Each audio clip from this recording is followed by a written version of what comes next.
Now, the 7-stop route will start here at Salisbury University's Purdue School of Business, and for just $1 a trip, the trolley will take you all across the city. Now, these fishermen are not the only ones who'll be walking away as winners. Some of this week's catches will be donated to 2 great local causes. Sparklers like these ones can reach up to 2,000 degrees, so make sure you tell children to stick their arms out at arm's length distance, and when they're done, stick them in a cup of water. To help protect your car from potential damage, make sure to always keep your tires properly inflated, maintain a safe distance between you and the driver in front of you, and avoid standing water, which can be hiding deep potholes. A bill passed by the Maryland Senate aims to keep those with food allergies safe while dining out, but at what cost to business owners? I'm Jennifer Fulginiti, and I'll have those details for you tonight at 6. I decided to test my skills, and after a few stumbles and walk forward, I think salsa may be my new hobby. Jennifer Fulginiti, WMDT 47 News. The 41st annual White Marlin Open wrapped up about 2 hours ago. The biggest catch would bring the angler over $1 million. But as 47 ABC's Jennifer Fulginiti tells us, they aren't the only ones winning in this competition. Marlin, dolphin, wahoo.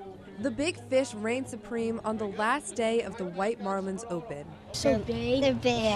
And they have the pointy noses. The grand prize, more than $1 million. We had no idea how big of an event it is, and it was great. It was just a lot of fun for us to come. Now, these fishermen are not the only ones who'll be walking away as winners. Some of this week's catches will be donated to 2 great local causes. For me, the prize is being able to look at them and sample them for parasites. Ann Bars, a zoology professor at Salisbury University, says the competition is necessary to gather samples and further research on a specific flatworm that only lives in the gills of these marlin. There's only 2 papers on it ever, and the species description is horrible. Another winner, the Maryland Food Bank. Butch Langenfelder says the donated fish helps to fill a void many of their clients miss out on. We rarely get high-protein item like this donated to the food bank. It does stay here on the eastern shore, but a lot of it does go back to Baltimore, get processed, and then distribute throughout the whole state. So whether it's for the money, for fun, or to help out the community, there's more than one way to go home a champion at the White Marlin Open. Jennifer Fulginiti, 47 ABC. Julie Jawdry of Salisbury is among the first in Maryland to receive e-stim treatments from the comfort of her own home. It's a machine that sends high doses of electrical volts to a chronic wound on her recently amputated leg. It's just a tingling, a slight tingling. At one point in time, it felt like a little feather kind of tickling the area. Julie lost her leg after losing sensation in her left foot from diabetes. And 2 weeks after surgery, she tripped downstairs and broke open the stitches. So the very next day, I had to go to the surgeon again, and he had to actually open up things wider to clean everything out.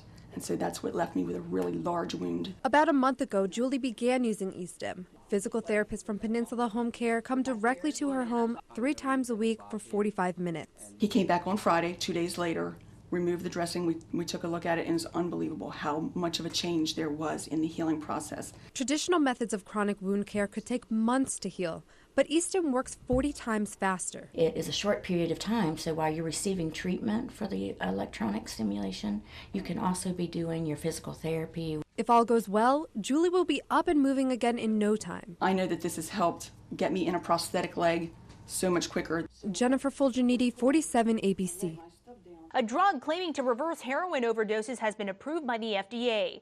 47 ABC's Jennifer Fulginiti speaks to local emergency responders about how this could save thousands of lives in our area.